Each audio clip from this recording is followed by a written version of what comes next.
Welcome back to another video' guys. আজি বহুত দিনৰ পিছত আজি পৰি আছে বৰষুণ আৰু বৰষুণৰ এনভাইৰনমেণ্টটো অতি সুন্দৰ লগা এটা এনভাইৰনমেণ্ট, কিন্তু আজিৰ দিনটো বহুত ঠাণ্ডা আৰু সেইকাৰণে আমি এই বৰষুণত গা ধুব পৰা নাই। কাৰণ এতিয়া যদি বৰষুণত গা ধুই দিওঁ তাৰপিছত গেৰাণ্টি ৰাতি জ্বৰ আহি যাব, আৰু সেইকাৰণে আজি গাটো ধুব পৰা নাই।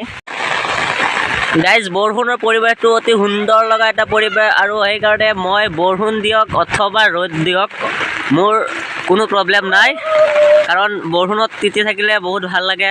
আৰু বৰষুণৰ এনভাইৰনমেণ্টটো আপোনালোকে চাব পাৰিছে, বহুত সুন্দৰ লগা এটা পৰিৱেশ। কিন্তু মই আজি বহুত সুন্দৰ এটা বস্তু মিছ কৰিছোঁ, যিটো বস্তুৰ নাম হ'ল বৰষুণত মই গাটো ধুব পৰা নাই। বৰষুণত গা ধুলে বহুত ভাল লাগে। ফ্ৰেণ্ডছ, ভিডিঅ'টো ভাল লাগিলে বেছিকৈ শ্বেয়াৰ কৰিব আৰু লাইক কৰিব, আৰু চেনেলত নতুন হ'লে চেনেলটো ছাবস্ক্ৰাইব কৰি বেল আইকনটো প্ৰেছ কৰি মোৰ লগতে থাকিব আৰু মোক ছাপোৰ্ট কৰিব। চেনেলত নতুন হ'লে চেনেলটো ছাবস্ক্ৰাইব কৰিব। থেংক ইউ, আল্লাহ হাফেজ।